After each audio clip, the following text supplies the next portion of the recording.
Students, welcome to my YouTube channel. आज हम unit 1 that is communication skills का session 3 पढ़ेंगे, that is communication barriers. Communication barriers क्या हैं? जो कम्युनिकेशन बैरियर्स हैं वो एक ऐसे ऑब्स्टेकल हैं जो प्रिवेंट करते हैं रिसीवर को फ्रॉम रिसीविंग मैसेजेस जो सेंडर ने सेंड करे हैं, और उनको अंडरस्टैंड करने से भी प्रिवेंट करते हैं। अगर मैसेज अंडरस्टूड नहीं है क्लियरली, इट में lead to communication gaps. Sorry students, मैंने लीड की स्पेलिंग जल्दबाजी में गलत लिख दी। कम्युनिकेशन गैप्स और कंफ्यूजन कॉज करते हैं और मिसअंडरस्टैंडिंग कॉज करते हैं। ये था कम्युनिकेशन बैरियर्स। अब communication barriers are of two types, ठीक है? They are of two types. The first one is internal barrier and the second one is external barrier. सबसे पहले हम इंटरनल बैरियर पढ़ते हैं। What is internal barrier? ये occur होता है due to some inherent traits, और जो हमारा फ्रेम ऑफ माइंड होता है कम्युनिकेटर की, ठीक है, उसकी वजह से अकर होता है। फैक्टर रिस्पॉन्सिबल क्या है? Emotions, poor listening skills, prejudice, different view points और डिफरेंट कल्चरल बैकग्राउंड्स, ठीक है। अब इसको डिटेल में समझाने के लिए मैं आपको एग्जाम्पल्स में लेके चलती हूँ। These are some examples. The first one is fatigue. Fatigue मतलब हम थक रखे हैं तो हमारे को नहीं बात करनी, तो कम्युनिकेशन गैप ला रहा है। डिसइंटरेस्ट, इंटरेस्ट नहीं है, कम्युनिकेशन गैप आ गया।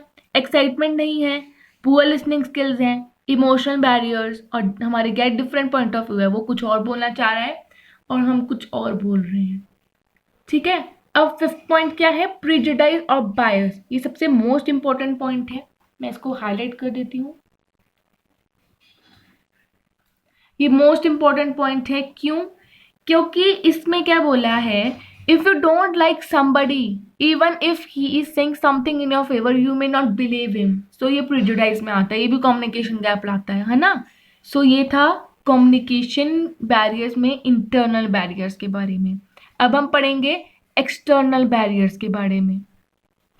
अब आ गया एक्सटर्नल बैरियर्स। एक्सटर्नल बैरियर्स में क्या है? It occurs due two factors जो हमारे कंट्रोल में नहीं है और हमारी बॉडी के आउटसाइड है। हमें कैसे पता चल रहा है आउटसाइड है? एक इसको कोड वर्ड में याद कर लो, एक्सटर्नल मतलब बाहर, हमारी बाहर है बॉडी के, जैसे कि noise, different time zones, distance और फॉल्टी कम्युनिकेशन इक्विपमेंट्स और फिजिकल डिसेबिलिटीज, टेक्नोलॉजीज। अब इसको एक डिटेल में समझाने के लिए एग्जाम्पल्स में आती हूँ।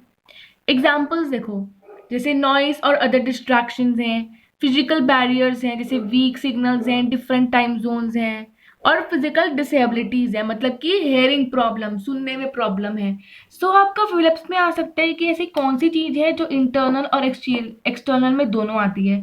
सॉरी, फिलिप्स नहीं, एमसीक्यूज। तो इसका आंसर होगा फिजिकल डिसेबिलिटीज। क्यों? क्योंकि दोनों में आता है, एक्सटर्नल में भी और इंटरनल में भी। अब यहाँ पर कुछ मेजर्स हैं टू ओवरकम इंटरनल बैरियर्स। सबसे पहले है सेंसिटिव रहो, अपने डेवलप करो लिसनिंग स्किल्स को, ट्रस्ट को डेवलप करो, अपने इमोशंस चेक में रखो, अनबायस रहो और फेयर रहो, रिस्पेक्ट करो बाकी कल्चर्स की भी, ठीक है।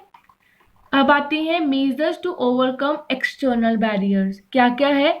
प्रॉपर कम्युनिकेशन स्किल्स यूज करो, इमोजीज को यूज करो जो तुम्हारे रिप्रेजेंट करता है, अभी तुम्हारा खुश हो या सैड हो या एंग्री हो वो रिप्रेजेंट करेगा इमोजीज। जब तुम किसी से बात करो तब इमोजीज को यूज करो, या फिर फीडबैक को सीख करो। Students, we are done with this chapter. Students, ये सब कुछ मैंने खुद लिखा है।